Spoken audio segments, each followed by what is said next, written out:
Professore Giannini, oggi si parla del 1918, un anno importante per la storia del nostro paese. Voi lo volete ricordare perché? La società Agrigentina di Storia Patria si è sempre battuta per tenere resto il ricordo di questo evento, è uno dei maggiori eventi della storia nazionale, che ha determinato il futuro della nostra nazione. È stato, diciamo, il campo in cui si sono immolati migliaia di nostri fratelli, in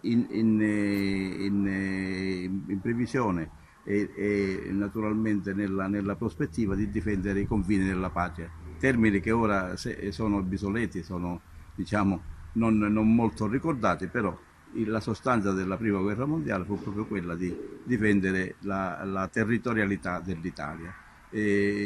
Questo evento ha sempre suscitato grandissime emozioni e e gli storici si sono sempre, diciamo, appassionati che fu purtroppo una carneficina. Ricordiamo che morirono 600.000 persone.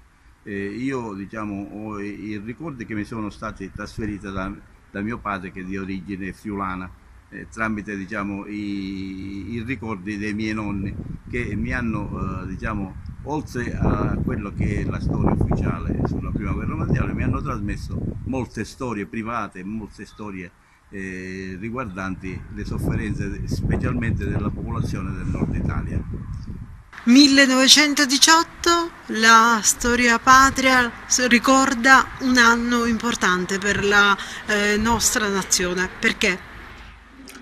Innanzitutto perché è l'anno della vittoria e tra l'altro è stata, diciamo, una guerra che ha avuto i suoi caduti e noi qua ad Agrigento vogliamo ricordare questi 350 caduti durante questa prima guerra mondiale e vorremmo dare onore a tutte le cose che sono successe e ci sono illustri relatori che naturalmente ci daranno la possibilità di poter capire quello che è successo dalle nostre parti.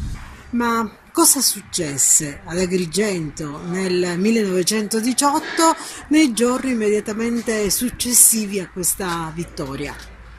Ma fu ovviamente, come avvenne in tutte le altre parti d'Italia, venne ampiamente festeggiata con cortei e comizi in cui veniva spiegato il significato sia della guerra che era stata condotta che della vittoria.